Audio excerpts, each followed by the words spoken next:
Solange de Godbout. Moi, ça me fait rire quand il y a des noms de villes, que c'est des noms de personnes. Ah ouais, ben des Godbout là, certains au début, là. Puis ils devaient s'aimer beaucoup. Ils ont dit, hey, c'est chez nous, ici, on va appeler ça Godbout. Pourquoi pas?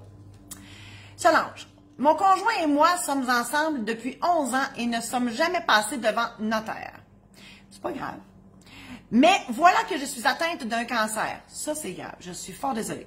Probablement pas mortel. Tant mieux. Mais qui porte à réfléchir. Souvent, les gens, c'est quand il leur arrive quelque chose comme ça qu'ils se mettent à réfléchir. Parce que l'humain se croit éternel, hein? Comme nous ne possédons aucun document, les biens pendant de notre... Les biens pendant... Avec un S, c'est un adjectif. Les biens provenant, en fait, de notre famille nous suggèrent tous un élément ou l'autre. Première question. Mon beau-frère a toujours une opinion. Mon beau-frère dit que pour éviter d'avoir à jouer au détective, et on salue tous les beaux-frères de la province, et en particulier les miens. J'en ai 3 sur un bord, puis 1 sur l'autre. Bonjour les beaux-frères. Mon beau-frère dit que pour éviter d'avoir à jouer au détective, il faut d'abord parler du bilan patrimonial. Qu'est-ce donc que ce bilan et est-il si important que ça? Bon, le bilan patrimonial, c'est un acte de dépôt que le notaire peut faire. En fait, à la Chambre des notaires, puis nous les notaires, on peut vous donner un formulaire qui s'appelle un bilan patrimonial. C'est un dépliant que vous amenez chez vous, puis vous faites l'inventaire. C'est un inventaire que vous faites en cas de vol, en cas d'incendie. Mais là, il ne faut pas le laisser là, c'est pour ça que vous le déposez chez le notaire. En cas de décès, en cas d'inaptitude. Donc, ça tient lieu d'inventaire, mais c'est à une date donnée. Puis justement, pour ne pas le perdre, en cas d'incendie ou de vol ou quoi que ce soit, le notaire dépose ça dans ses minutes. Donc, il fait un acte de dépôt et annexe à l'acte de dépôt le fameux inventaire. Et c'est le bilan patrimonial.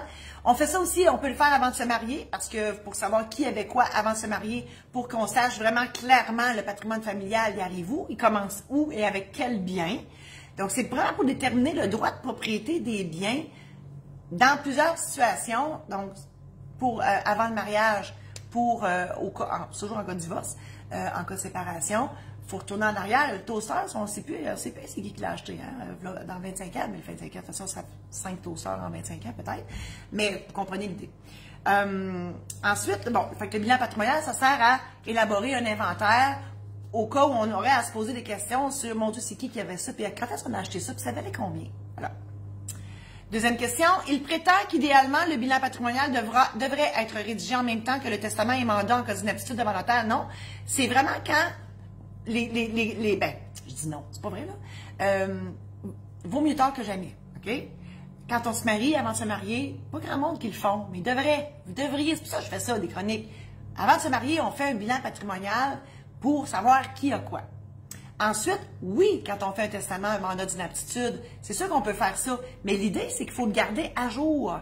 Donc, tu sais, au moins aux 5 ans, là, on change de char, on déménage, on achète une plus grosse maison, on a plus de biens, plus d'argent en banque, etc. On évolue.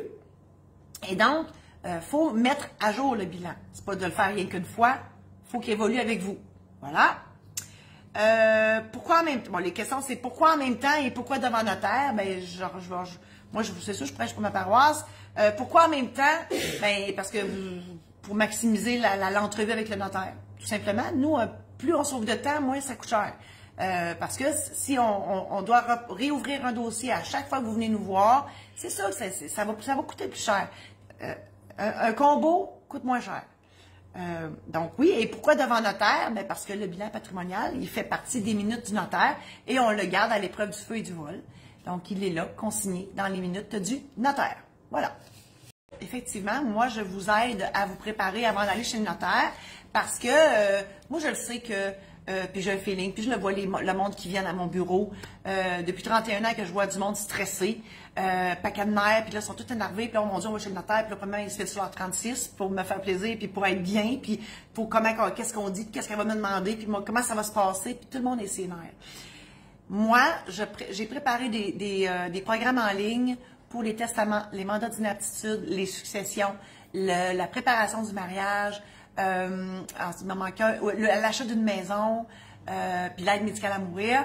J'ai préparé ça dans le simple but de vous aider à vous préparer à aller chez le notaire.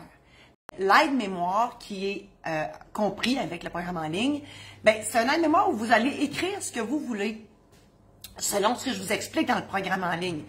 L'aide-mémoire, ben, une fois que je vais vous avoir tout expliqué ça, vous avez rempli vos affaires, vous pouvez avoir encore des questions, c'est normal, mais au moins vous avez une partance pour aller chez le notaire. Donc, mes programmes en ligne, c'est à ça que ça sert.